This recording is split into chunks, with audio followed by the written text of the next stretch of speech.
गणपती बाप्पा मोरया. सोसायटीच्या आवारातल्या या गणपती बाप्पाचं दर्शन घेऊन आम्ही प्रवासाला सुरुवात केली. सकाळचे 5:30 वाजले आहेत. प्रवास अंधारातच सुरू केला. सगळीकडे शांत असताना, सगळे झोपले असताना आपला दिवस सुरू झाला. मन खूप प्रसन्न झालं. नमस्कार, मी नीना. अनु ब्लॉगमध्ये मी तुमचं सर्वांचं सहर्ष स्वागत करते. आज आपला प्रवास आहे पुणे ते रत्नागिरी गणपतीपुळेपर्यंत. आम्ही तामिनी घाट, माणगाव आणि मग NH66 म्हणजेच मुंबई गोवा हायवेने प्रवास करणार आहोत. तर आज आमची पहाट म्हणजे सूर्योदय तामिनी घाटातच झाला. तामिनी घाट सोडून या माणगावमधून आमचा प्रवास सुरू झाला मुंबई गोवा हायवेवर. तर हा आहे मुंबई गोवा हायवे. तर येथे महाडला जाताना आपल्याला अशा हायवेलाच गांधारपाले लेण्या लागतात. गांधारपाले लेण्या म्हणजेच महाड केव्ज. काही जणांना महाड केव्ज म्हणून ओळखतात. महाड आणि पोलादपूर मागे सोडल्यावर पुढे आपल्याला कशेडी बोगदा लागतो. आता कशेडी बोगदा पूर्णपणे जाण्या येणाऱ्यांसाठी ओपन झालेला आहे. पूर्वी आपल्याला कशेडी बोगदा नसताना कशेडी घाट चढून जावं लागायचं, पण आता जाण्या येण्यासाठी दोन्ही बोगदे ओपन करून दिले आहेत आणि हा रस्ता सोयीस्कर वाटतो.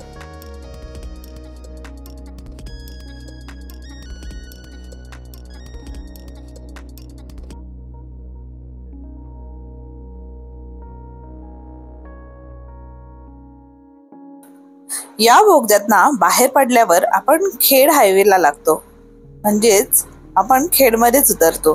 काही एक 15 ते 20 किलोमीटरच्या अंतरावर आपल्याला भरणे नाका लागतो. तर आज आपण भरणे नाकाला असलेल्या कालकाई मंदिरात जाणार आहोत.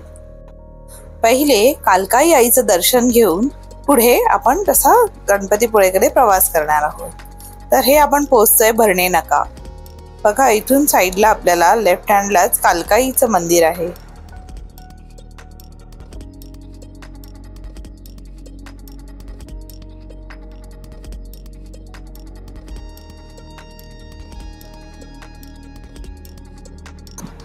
कालकाई मंदिर देवस्थानाच्या गेटमधून आतमध्ये शिरताच आपल्याला कालकाई मातेच्या मंदिराचं हे दर्शन होतं. तर आपण इथेच गाडी पार्क करू शकतो. इथे पार्किंगला बरी मोठी जागा आहे. इथं गाडी पार्क करून आपण मग ओटीचं साहित्य घेऊन कालकाई मंदिरात प्रवेश करूयात.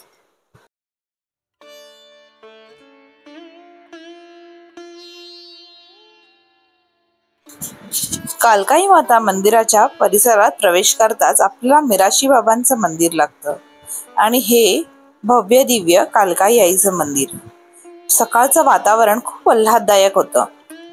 अगदी सोनेरी किरणं मंदिराच्या कळसावर पडली होती. समोरच तुळशी वृंदावन मन अगदी प्रसन्न करत होतं. आम्ही तुळशी मातेला नमस्कार केला आणि मंदिरात प्रवेश केला.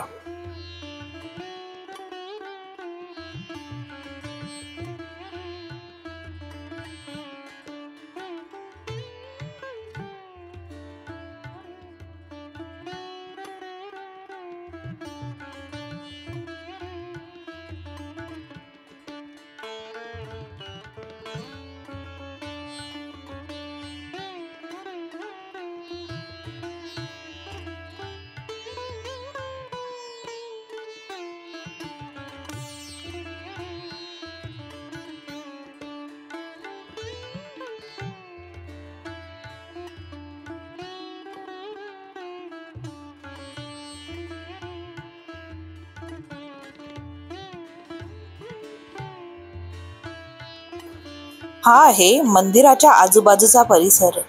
तोही अगदी सुंदर आणि स्वच्छ आहे.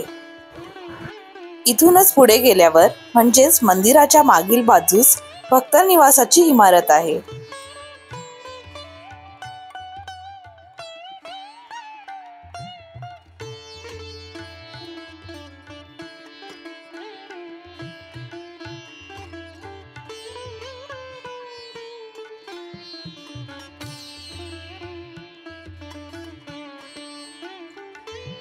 कालकाई मातेचं दर्शन घेऊन आम्ही पुढे भोसले घाट क्रॉस करून चिपळूणच्या परशुराम घाटात पोहोचलो. परशुराम घाटातून आपण रत्नागिरीच्या दिशेने जात असताना डाव्या बाजूला भगवान परशुरामांचं मंदिर आहे. आम्ही आमची गाडी मंदिराच्या दिशेने वळवली आणि हे मंदिर खूपच सुंदर होतं. वरूनच प्रवेश करताना आपल्याला परशुराम घाटातून दिसणाऱ्या वशिष्ठी नदीचा दर्शन होतं. मंदिराचा परिसर खूपच सुंदर आहे. मंदिरात प्रवेश करताच आपल्याला प्रथमच हे तळं दिसतं. हे तळं या मंदिराचं आकर्षण खूपच वाढवतं.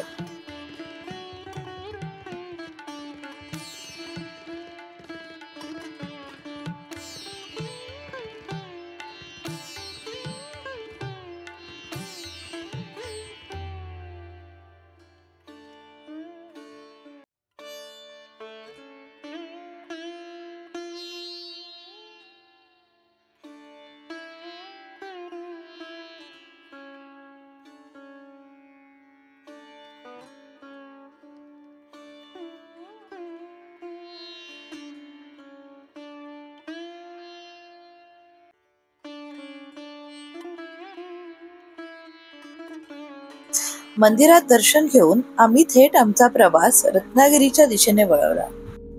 वाटेत आम्हाला या भव्य समुद्राचे दर्शन झाले आणि इथे थांबण्याचा मोह आम्हाला आवरलाच नाही. आम्ही पुढचा काही वेळ इथे थांबलो. हा आहे आरेवारे बीच. त्यानंतर आम्ही पोहोचलो गणपतीपुळेला.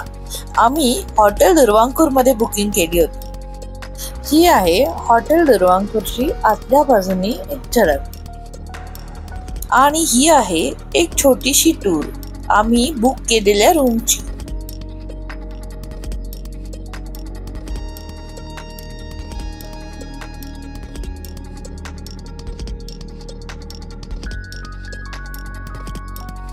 इथल्या रूम क्लीन आणि बऱ्यापैकी प्रशस्त आहेत.